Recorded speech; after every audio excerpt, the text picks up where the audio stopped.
तो good evening, नमस्कार आप सभी विद्यार्थियों और दोस्तों का मेरा सादर प्रणाम। आप सभी की पढ़ाई मुझे उम्मीद है कि अच्छी चल रही होगी और आप सब मस्त होंगे और स्वस्थ होंगे। तो आज जो हमें पढ़ना है वो है भारत का संविधान। एक बहुत ही इंटरेस्टिंग और हर बार से परीक्षा की दृष्टि से पूछे जाने वाला प्रश्न है। तो इसी को क्या करेंगे, आज हम पूरी की पूरी डिटेल से पढ़ेंगे। तो भारत का संविधान, देखो पहले समझना होगा कि भारत का संविधान है क्या और इसे बनाया क्यों गया। देखो बनाया क्यों गया ये तो एक अलग प्रक्रिया है, लेकिन है क्या, ये कैसे लिखा गया है, कितने पेज में लिखा गया है, इसमें पाठ का क्या नाम है, किस पाठ में क्या बातें लिखी गई, इसको पढ़ना ही इसमें मतलब कि अपने आप में क्या है, एक समझदारी। देखो पहले देखें हम हमारे भारत का संविधान। ये देखो ये रहा हमारे भारत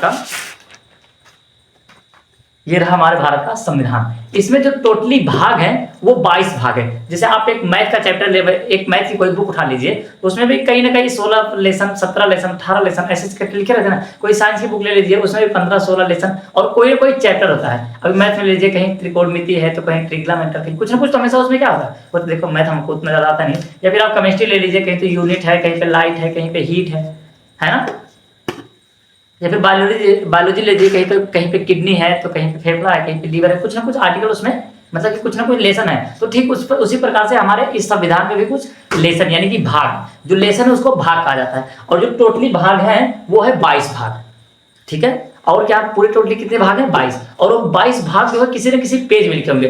तो पूरा 1 से लेकर के 22 यानी कि 395 इसमें क्या है, पेज लिखे हुए हैं। 22 भाग जो है वो 395 पेज यानी कि आर्टिकल्स में बटा हुआ है। आर्टिकल्स को कहा जाता है अनुच्छेद, ठीक है ना। पेज इन द सेंस, ये जो संविधान की भाषा है, पेज को क्या कहा जाता है, आर्टिकल यानी कि अनुच्छेद। ये होता है हमारे भारत का संविधान। अब एक करके पढ़ते हैं, लो भाई इसको देखते हैं हमारे भारत का संविधान, ठीक है ना। देखो जो इसमें आर्टिकल्स हैं वो सॉरी जो इसमें भाग हैं वो टोटल कितने हैं, तो 22। अब ये 22 भाग किसमें बटे हुए हैं, तो अनुच्छेद में। किसमें बटे हुए हैं, अनुच्छेद में। और अनुच्छेद टोटली कितने हैं, तो 395, ठीक है ना। और जो दिन उन लगा था ये तो एक अलग क्वेश्चन हो जाता है कि कितने दिन लगे थे बनाने में, कितना समय, इसको बनाने में कितना समय लगा। ये भी क्वेश्चन कभी कभी क्या करता है, पूछ देता है, ठीक है ना। तो जो समय लगा था 2 साल 11 महीना 18 दिन, ठीक है ना। आप ऐसे क्वेश्चन में लिख सकते हैं। तो बन करके तैयार कब हुआ था हमारा संविधान, तो 26 नवंबर 1949 को। और लागू को कब हुआ, तो 26 जनवरी 1950 को, जिसे हम लोग गणतंत्र दिवस के नाम से भी, मतलब गणतंत्र दिवस के रूप में भी हम लोग क्या करते हैं, मनाते हैं। ये तो हो गया बेसिक। लेकिन जब हमारा संविधान बना तो उसमें 22 भाग और 395 आर्टिकल इतने तो थे, लेकिन बाद में बहुत सारी एक्स्ट्रा चीजें आ जाती हैं। क्योंकि हमारा संविधान बना देख लो आज से लगभग कितना साल, 1949 यानी कि 85 मान लेते तो फिर भी आप 2025 चलना, ठीक है ना, 75 साल तो ऐसे ही हो गए। तो उस समय बहुत सारी चीजें नहीं थी, लेकिन एक्स्ट्रा और नए आने की वजह से उसमें बहुत सारी चीजें जोड़ दी गई। इसीलिए इसमें क्या हो गया, संशोधन। क्या किया गया है, संशोधन। जैसे का अब आर्टिकल तो बढ़ा नहीं सकते, 395 छानबीन नहीं कर सकते, इसीलिए का खा गा या फिर 1-2 ऐसे करते करते करते लेकर के इसको लगभग 450 लेकर के चले गए। तो ये आपसे नहीं पूछेगा, है ना। टोटली पूछेगा तो कितने अनुच्छेद है, 395, ठीक है। फिर उसके बाद क्या हुआ, फिर उसके बाद तो इसमें शेड्यूल जोड़ दिया गया। जैसे सूत्र नहीं होता, मैथ का सवाल लगाएंगे तो उसमें एक अलग से सूत्र दे दिया जाता है। ठीक उसी प्रकार से हमारे संविधान में अलग से जोड़ दी गई है अनुसूची। जिस प्रकार से सूत्र होता है उसी प्रकार से जोड़ी गई अनुसूची। क्या है, अनुसूची। तो अनुसूची में भी बाहर की बातें लिखी गई हैं। तो उस समय जब लिखी गई थी तो 8 अनुसूची थी। कितनी अनुसूची थी, 8। लेकिन जरूरतें तो हमेशा बढ़ती ही रहती है ना, मतलब कि समय के हिसाब से भी जरूरतें बढ़ती रहती है। अभी जैसे ये टी शर्ट का ब्रांड चल रहा है, मतलब इस समय ट्रेंड यही चला, ये टी शर्ट लिया, फिर 1 साल के बाद कोई दूसरी टी शर्ट आ जाएगी, फिर उसको ले लेंगे। तो जरूरत के हिसाब से लोगों की पसंद क्या होती है, चेंज होती रहती है, ठीक है ना। फिर अनुसूची को ये जो 8 थी उसको बढ़ा करके 12 कर दिया गया। कितना कर दिया गया दोस्त, तो 12। देखो इस प्रकार से पढ़ना होता है कि क्वेश्चन इस प्रकार से जरूर पूछेगा कि भाग 1 में कितने आर्टिकल्स हैं, भाग 2 में कितने आर्टिकल्स हैं, या फिर भाग के पहले भाग का जो पहला आर्टिकल है उसमें क्या बातें कही गई हैं। इस प्रकार से क्वेश्चन क्या करता है, रिपीट करके पूछता है। तो अब हम लोग इसी को पढ़ते हुए चलते हैं। ये तो थी हमारे संविधान की कुछ बेसिक बातें, ठीक है।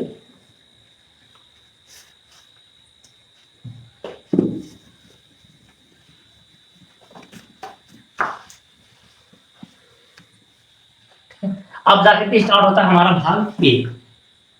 भाग एक, भाग एक, हमारे भाग एक का जो नाम है वो है संघ तथा संघ राज्य, संघ और ऐसे भी ले लेते हैं, संघ राज्य तथा उसके क्षेत्र। हमारी राइटिंग थोड़ी सी क्या है, गड़बड़ है, ठीक है। तो देखो पहले भाग का क्या नाम है, संघ राज्य तथा उसका क्षेत्र। और ये भी तो आर्टिकल्स में बटा होगा, क्योंकि अनुच्छेद क्या, वो जो भाग है किसमें बटे हुए हैं, आर्टिकल्स में, ठीक है ना। तो ये भी किसमें बटा होगा, आर्टिकल्स में। तो अनुच्छेद को अनुच्छेद में बटा होगा, तो अनुच्छेद एक, अनुच्छेद को अनु करके आप समझ जाइए, ठीक है ना। तो अनुच्छेद एक में लिखा गया है कि भारत राज्यों का संघ होगा, भारत राज्यों का संघ है, संघ है, क्या है, भारत राज्यों का संघ है। अब देखो संघ होता है तीन प्रकार के, एक तो होता है यूनियन, एक होता है फेडरेशन और एक होता है कॉन्फेडरेशन, ठीक है। देखो तो एक होता है यूनियन, एक होता है कॉन्फेडरेशन, कॉन्फेडरेशन और एक होता है फेडरेशन, एक होता है फेडरेशन। अब देखो यूनियन, कॉन्फेडरेशन और फेडरेशन, इन सब का होता क्या है, देखो कॉन्फेडरेशन का मतलब होता है, इतना नॉर्मली समझ लेते हैं कि जितने राज्य हो कभी भी टूट करके अपना देश बना सकते हैं, ठीक है। फेडरेशन जो भी है इसमें से भी जिस राज्य का मन कहेगा वो अलग हो सकता है, ठीक है ना। इसमें तो कॉन्फेडरेशन में से अगर किसी का मन कहेगा टूटने के लिए तो टूट सकता है। इसकी भी हिंदी जो होती है वो संघ होती है, क्या होती है, संघ। और इसकी हिंदी जो होती है वो परिसंघ होती है, क्या होता है, परिसंघ। लेकिन इसकी जो हिंदी होती है वो भी संघ होती है। तो इनमें से लेकिन हमारा इंडिया कौन सा है, तो हमारा इंडिया जो है वो है यूनियन, क्या है, तो वो जो है यूनियन है। अब यूनियन का मतलब ये होता है कि एक बार जो राज्य यूनियन के अंदर आ गया फिर वो चाह करके भी नहीं निकल सकता, वो चाह करके भी नहीं निकल सकता, उसको सारे के सारे नियम फॉलो करने होंगे उसी देश के, जिस देश में वो आकर के क्या है मिला है। और देखो क्योंकि अभी जब सुना हुआ आजादी के बाद तो जूनागढ़ जो गुजरात के पास में था वो भी जा रहा था पाकिस्तान में, और हमारा भारत क्या है, यूनियन है। तो सरदार पटेल जी उसको मार मार के मिला है। और फिर जो हैदराबाद है वो भी जा रहा था पाकिस्तान में, तो इसमें से कैसे जा सकते हैं। तो सिक्किम, देखो सिक्किम भी दूसरा मतलब अपना क्या था, अपना दूसरा देश था, फिर आकर के वो सह राज्य बन गया। अब राज्य बनने के बाद तो फिर वो जा ही नहीं सकता, क्योंकि हमारा भारत क्या है, यूनियन है। और यूनियन कहता है कि इसमें से आप मिलने के बाद दोबारा नहीं निकल सकते हैं, ठीक है। तो ये हो गई यूनियन का। तो पहले भाग में क्या कहा गया, भारत राज्यों का संघ यानी कि यूनियन है, ठीक है। क्या है, भारत राज्यों का संघ यानी कि यूनियन है, ठीक है ना। याद रखिएगा, संघ यानी कि यूनियन है। फिर उसके बाद आता है भाग दो, ऐसे देखिए जी, हाँ देखो अब आता है भाग दो नहीं, अनुच्छेद दो, ठीक है ना। अब देखते हैं अनुच्छेद दो।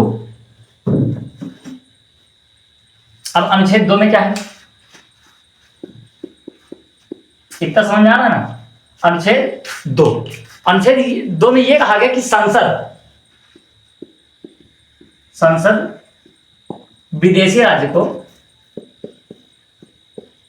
राज्य को मिला सकती है, विदेशी राज्यों को क्या कर सकती है, मिला सकती है, ठीक है। जैसे यदि कोई बाहर से राज्य या फिर कोई देश हमारे यहाँ मिलना चाह रहा है तो मिल सकता है। और ये मिलाने का अधिकार किसके पास है, तो संसद के पास है। संसद यानी कि जो पार्लियामेंट है जिसमें हमारे सभी लुटेरे मतलब कि जितने भी हमारे देश के क्या है नेता लोग हैं जहां पर बैठे रहते हैं उसी को क्या कहा जाता है, संसद भवन। और वही लोग क्या कर सकते हैं, हमारे देश को मतलब दूसरे राज्य को हमारे राज्य में क्या कर सकते हैं, मिला सकते हैं, ठीक है ना। तो दूसरे में यही कहा गया कि संसद जो है विदेशी राज्य को क्या कर सकती है, मिला सकती है। जैसे पाकिस्तान कल को अगर मिलना चाह रहे तो वो मिल सकता है, ठीक है ना। इधर से छोटे छोटे जो नेपाल वगैरह है वो भी मिलना चाह रहे हैं तो हमारे भारत में मिल सकते हैं। और मिलाने का पूरी प्रक्रिया किसके पास है, तो संसद भवन के पास है। अब उसके बाद आता है हमारा अनुच्छेद 3, ठीक है। अनुच्छेद 3 ये ऐसे थोड़ा थोड़ा क्या करते हैं, समझते हुए चलते हैं, बहुत ज्यादा डिटेल से जाएंगे तो दिक्कत होने लगी। क्यों, क्योंकि अभी देखो टिक मारने का पूछता है ना, बहुत ज्यादा डिटेल से, तो लिखने को पूछा है। अभी लिखने का नहीं, यहाँ से तो हम लोग क्या कर रहे हैं, टिक मारने वाला देख रहे हैं, ठीक है ना।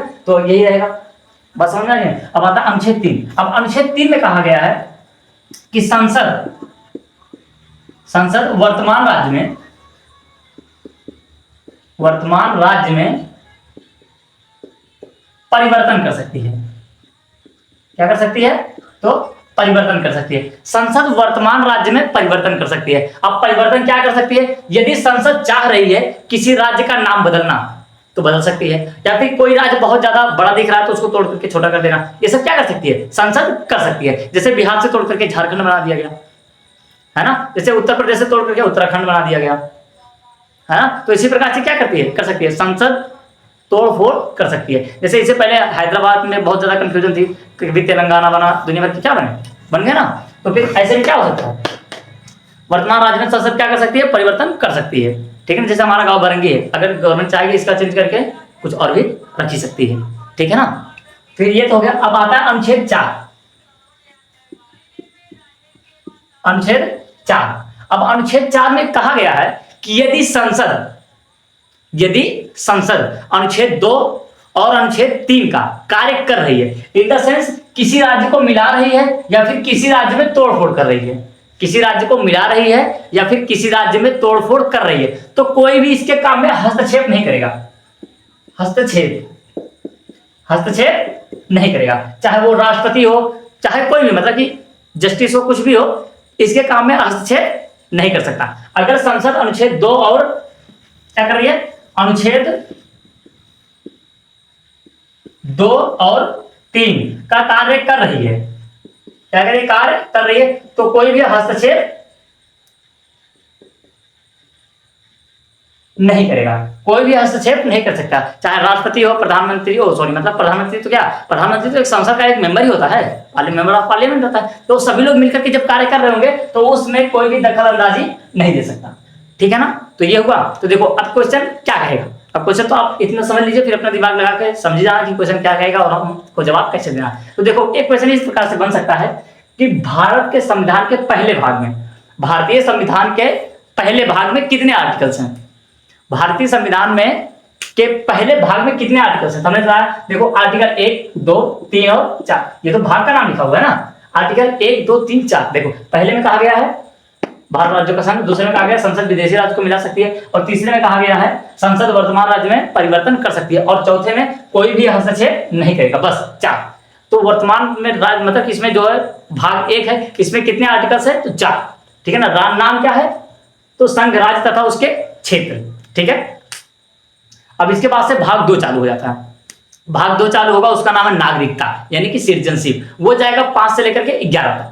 फिर उसके बाद तीसरा वाला जो होगा मौलिक अधिकार, वो जाएगा 12 से लेकर के 35 तक, और फिर उसके बाद जो चौथा वाला शुरू होगा उसका नाम है डीपीएसपी यानी कि राज्य के नीति निर्देशक तत्व, राज्य के नीति निर्देशक तत्व, वो जाएगा 36 से लेकर के 51 तक। फिर उसके बाद आ जाएगा 5वां हमारा मौलिक कर्तव्य जो कि 51 के काम में दिया हुआ है। तो ऐसे ऐसे ऐसे कर करके क्या हमारे सारा का सारा संविधान धीरे धीरे खत्म हो जाएगा। 22 भागों में क्या धीरे धीरे ऐसे मतलब कि ऐसे ही करके 22 भागों में बढ़ गया। देखो तो जैसे क्या होगा, पहला हमारा ये 1 से लेकर के 4 तक जाएगा, फिर दूसरा वाला 5 से लेकर के 11 तक जाएगा, और तीसरा वाला 12 से लेकर के 35 तक जाएगा, चौथा भाग जो जाएगा 36 से लेकर के 51 तक जाएगा, और उसके बाद जो 5वां वाला भाग है वो 51 के काम में ही खत्म हो जाएगा, जिसे हम लोग मौलिक कर्तव्य के नाम से जानते हैं। तो वर्तमान में हमारे कितने मौलिक कर्तव्य हैं आप लोग ये कमेंट में जरूर बताइएगा, ठीक है ना। तो आज की क्लास यहीं पर खत्म करते हैं, अब मिलेंगे नेक्स्ट क्लास में, तब तक के लिए जय हिंद।